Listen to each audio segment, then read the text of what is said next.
us, you mentioned his name a little bit, and take us to your time in beautiful Edmonton, Alberta.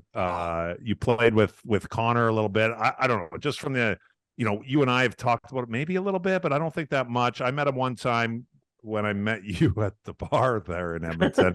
Oh, Jesus. We won't tell that story. Yeah, we probably shouldn't tell that story, but I definitely had a good time down in Edmonton. Yeah, like, you don't really get much out of him. It's like that with a lot of guys in hockey in general, and I guess maybe more especially with Connor, because I think everybody would agree he's the best player in the league. He doesn't really give you much when you talk to him, but I don't know, just your general impressions on Connor from playing with him, what he's like in the room, shit like that. He's awesome. I actually got to know him a little bit before, because I was following Stammer and Smitty and BJ Crombie and all those guys up at Gary Roberts in the summer. So I'd live in Toronto when I was with Tampa, and Connor was training there even before he got drafted. So I got to know him a little bit, and he's reserved and quiet, and he's like pretty shy. So I don't think he's comfortable, doing all the media, and like even at the Juno Awards, like he looked awkward doing that. His style was so bad. It's a funny story. He came in, he still had his like Barry Colts or Erie Otters, like the Reebok free bags were coming on. And I learned this in Tampa. I did the same thing in Tampa. I had a shitty bag, and the guys were like, you got to go out and get some kind of nice duffel bag. You're in the NHL, you're single, like, come on.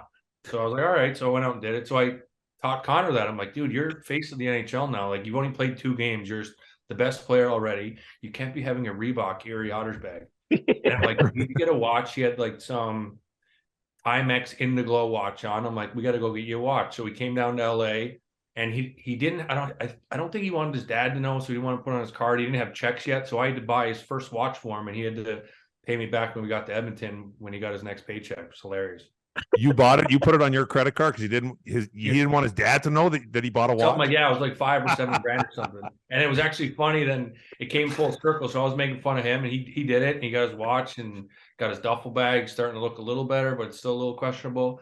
And then they did an article of GQ, and they called me like they called me like Tim Purcell in the article or something. I'll have to dig it up, or like Ed Purcell or something. I mean, my name is Edward, but I don't go by Ed. Obviously, the article wasn't about me, but Connor told a story in GQ, and they totally fucked my name up. It was hilarious.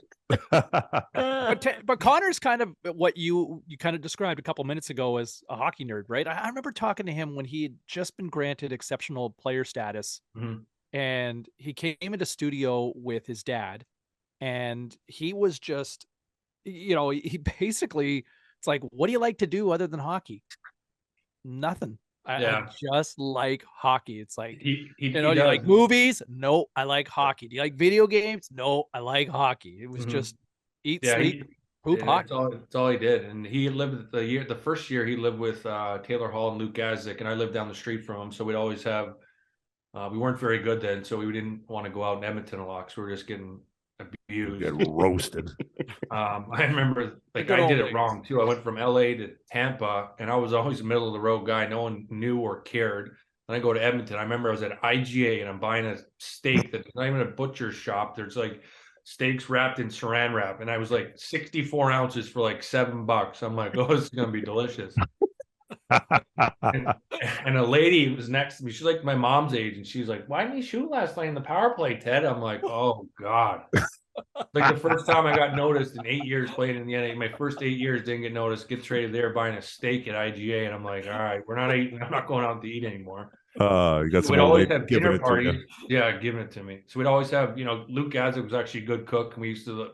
There was nothing else to do, so we'd cook all the time, and we just always watched hockey. And Connor knew what way everyone shot, everyone's stats. He kind of studied the other teams of how they defended, even though he doesn't need to. He can just get by anyone and do whatever he wanted when he wants. Yeah. But he's a student of the game. He's a really good kid. He's smart. He's got his shit together. He's super generous. So he's got to figure it out. He's doing it the right way. Fair enough. You have those guys come over every once in a while too, don't you? Teddy's in Hermosa Beach. Yeah, they all came down last year, twice actually. Played a little volleyball to get away from the distraction, how to get their mind off of this. It was right before they played the Kings in the playoffs, and they came down in between playoff days too, just to get some sun and relax. And Connor was walking around the beach, and no one knew who he was. I think they kind of liked that stuff. Yeah, him and Leon and Tyson Barrie was there. That was when Smitty was playing too. He came over. CC. Yeah, they got a good group there. I hope they do well this year. Yeah. Well, Yeah, I always remember the LA thing too. Remember we were on that golf trip today? I've never obviously I didn't, this wasn't a concern for me, but remember we were on that golf trip there in LA and Crosby came? You were on that one, weren't you? Oh yeah, that was before he went up to Pebble and stuff, right? With Danny and Porter. Was it Pebble? It was either Pebble or Bandon. Yeah, I think it was Pebble because we played Riv with Sid. Oh, yeah. It was Pebble for sure because we ended up in San Fran. Yeah. Yeah, but I always thought because I was like, why would Crosby come down here? And then when I talked to him about it, because he has the same thing as McDavid. You go home, everybody knows who you are. You can't get away from it a little bit. So yeah, I didn't even think of that for hockey guys. And I remember talking to Sid on that trip too. I said, why do you come to Santa Monica? Like, what's the connection? And like super sincere and genuine, like calming. Everyone knows him. He's a humble guy.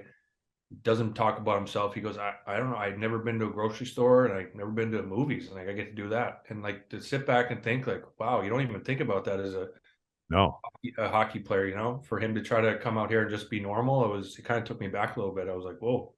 Yeah. I guess it sucks to be that good. I'm just saying, that because I'm jealous. It's not steak at IGA, right, Teddy? $1 million. That's right. Yeah. Should tell Connor there's good meat at IGA up there. What about what you've seen from your former teammates? Like you spent some of those formative years with Stamkos and Hedman to kind of see what they've obviously created over the last few years. But did you always see that dog in those guys? I mean, those guys were just so good. Yeah, I did. It was only a matter of time. It's like Connor and Edmonton. Everyone's like, he's got to win in the playoff. He's going to get his cup. He's too good not to. The same thing with Stammer and Hedman and Kucherov. Then, even Andre Palat, Killorn, Tyler Johnson was a big part of that team for a couple of years. Braden Point, obviously, coming out of second round. I'm like, how don't 30 teams get fired for not taking him in the first round? Kucherov, too, was second or third rounder. And then you get Vasilevsky, right? And everyone thought Stevie Yzerman was crazy when Bish was in his prime. They drafted this Vasilevsky guy first round. Like, what's he doing? And then now he's the best goalie in the world, too. We're like, all right, he's on to something. Mm-hmm. But yeah, just the culture they have there. Everyone likes playing there. They had to learn the hard way too. When they set that record in the regular season and got swept by Columbus, and then before that they lost to Chicago, like a veteran team in the finals. So it was only a matter of time for those guys